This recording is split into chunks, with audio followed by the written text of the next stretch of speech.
ভাজাগুলো।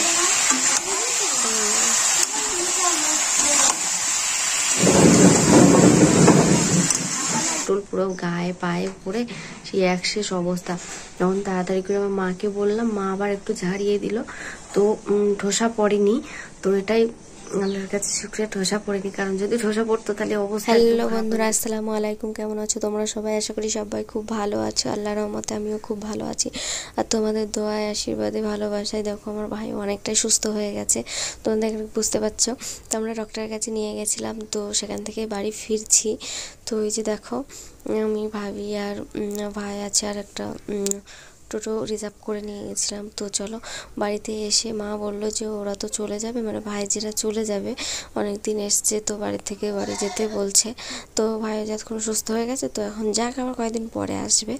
তো ওরা বাড়ি চলে যাবে। তো মা বলছে এই কদিনে যে খাওয়া স্ত্রী হয়েছে, ভালো করে খেতেও দিতে পারিনি, খাওয়া দাওয়া হয়নি, নিজের কারোরই মন মেজাজটাও ভালো ছিল না, তো সেই জন্য খাওয়া দাওয়াটাও সেরকম একটা হয়নি। তো বললো যে আজকে তো চলে যাচ্ছে, তো একটু মুরগি নিয়ে একটু রান্না করে দিয়ে খেয়ে যাক ওরা, আবার কবে আসবে না আসবে। তো সেই জন্য মুরগি নিয়ে আসা হয়েছে। আর এদিকে দেখো আমি রান্না বসিয়ে দিয়েছি। মাকে বললাম ঠিক আছে, অনেকটা তো বেলা হয়ে গেছে, তো তুমি ভাতটা উনুনে বসিয়ে দাও, আর আমি এদিকে রান্নাটা সেরে নিই। তো মা ভাতটা উনুনে বসিয়ে দিয়েছে, অনেক মানুষের ভাত যেহেতু, তো গ্যাসে সম্ভব নয়, তো উনুনে বসিয়ে দিয়েছে। আর আমি এদিকে রান্নাটা করছি অলরেডি। তো দেখো পেঁয়াজগুলো হয়েও এসছে। আর ওদিকটাতে ভাবিকে বললাম, আমার ভাবিকে বললাম একটু হেল্প করতে। ভাবি এদিকে সবজি কাটছে, একটা সবজি রান্না করবো, কুমড়ো আর পুঁই শাকের ঘ্যাট। তো দেখো পেঁয়াজটাও হয়ে গেছে, তো মাংসটাও আমি দিয়ে দিয়েছি অলরেডি।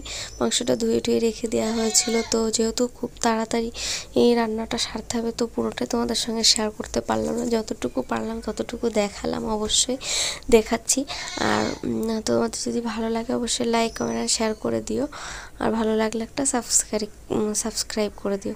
তো কথাও বেরোচ্ছে না এখন, যেহেতু ডক্টরের কাছ থেকে আসলাম, তো খুব তাড়াতাড়ি রান্নাটাও করতে হবে। একটু প্রেশারও পড়ে গেছে শরীরের পরে, এই কদিন যা ধকল গেছে, মানে কি বলবো। তো এদিকে দেখো মশলাগুলো দিয়ে দিয়েছি, মাংসটা একটু ভালো করে কষিয়ে নেব। আর বন্ধুরা, তোমাদের দোয়ায় ভাই সুস্থ হয়ে গেছে, তো আরও দোয়া করে যত পুরোপুরি সুস্থ হয়ে যায়, যাতে কোনো অসুবিধা না থাকে। তো চলো দেখতে থাকো রান্নাটা, আর সঙ্গে থাকো, আশা করি তোমাদের ভালো লাগবে। তো চলো আমি ভালো করে মাংসটা আগে কষিয়ে নিই, তারপরে তোমাদের সঙ্গে আবার কথা বলবো।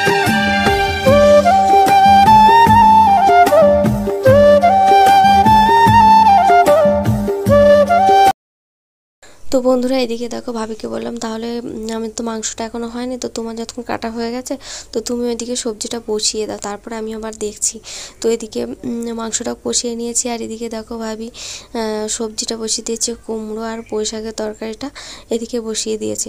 তো ভাবি ওদিকে যতটুকু পারে করতে থাকুক, আর আমি এদিকে মাংসটা যেহেতু একটু কষানো হচ্ছে, একটু নাড়তে হচ্ছে, তো সেই জন্য ভাবিকে বললাম ওটা একটু দেখো, আমি এটা দেখি।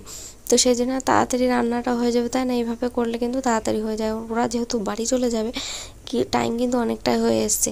আর গ্যাসে রান্না করলে তোমরা জানো একটু তো লেট হয়, মানে উনুনে যে রান্নাটা যতটা তাড়াতাড়ি হয়, গ্যাসে কিন্তু আমার মনে হয় তাড়াতাড়ি হয় না। তোমাদের কি মনে হয় কমেন্টে জানিও। তো এদিকে দেখো ওইদিকে ওটাও কষানো হচ্ছে, মানে আর এদিকে দেখো আমি ঝোলের পানিটা দিয়ে দিয়েছি, আর এই সবজিটা এদিকে হয়ে এসছে। তো চলো, হয়ে গেল। তো বন্ধুরা, খাওয়া দাওয়া করে ঘরে চলে আসলাম। আর এখন তোমাদের রান্না শেষটা দেখাতে পারিনি, তোমরা ভাবছো হয়তো যে কি ব্যাপার, রান্না করলো, রান্না শেষটাই তো দেখালো না। কিন্তু একটা কাণ্ড ঘটে গেছে, তো বলছি তোমাদের। রান্নাটা মানে নামিয়ে, মাংসটা নামিয়ে যখন আমি নিয়ে আসছিলাম, তখন না আমার পায়ে পড়েছিল, মানে ঝোল টোল পুরো গায়ে পায়ে পড়ে সেই এক শেষ অবস্থা। যখন তাড়াতাড়ি করে আমার মাকে বললাম, মা আবার একটু ঝাড়িয়ে দিল, তো ঠোসা পড়েনি। তো এটাই আল্লাহর কাছে শুকরিয়া, ঠোসা পড়েনি, কারণ যদি ঠোসা পড়তো তাহলে অবস্থা একদম খারাপ হয়ে যেত। পুরো পা দিয়ে, মানে কি বলবো, পুরো শরীরে পায়ের অংশটা পুরোটাই প্রায় পড়েছিল, পায়ের পাতাতে পড়েছিল পুরো ঝোলটা পুরো। সে কি অবস্থা, তাড়াতাড়ি করে মা ঝাড়িয়ে দিল, তো একটু ঠোসা পড়েনি, বাট ঝোল ছিল প্রচন্ড, তো সেই জন্য আর ভিডিও করিনি। তো ওরাও চলে গেছে, ভাইজিরাও চলে গেছে, দুটো ভাইজি চলে গেছে, আর সেটাও দেখাতে পারলাম না। তো এখন একটু বেটার লাগছে বলে, তো সেই জন্য ভাবলাম একটু ভিডিওটা করি, আর শেষও তো করা হয়নি। তো বন্ধুরা, ভাইও অনেকটাই সুস্থ হয়েছে, তোমাদের আশীর্বাদে তোমাদের দোয়ায় অনেকটাই একটু বেটার হয়েছে। তো চলো আজকে ভিডিওটা এই পর্যন্তই, আর ভালো লাগলে লাইক কমেন্ট শেয়ার করে দিও। আর সত্যি যদি পায়ে মানে ঠোসা পড়তো কি অবস্থা হতো ভাবলেই কেমন লাগছে। তো চলো আজকে এই পর্যন্তই, সব ভালো থেকো, সুস্থ থেকো, টাটা।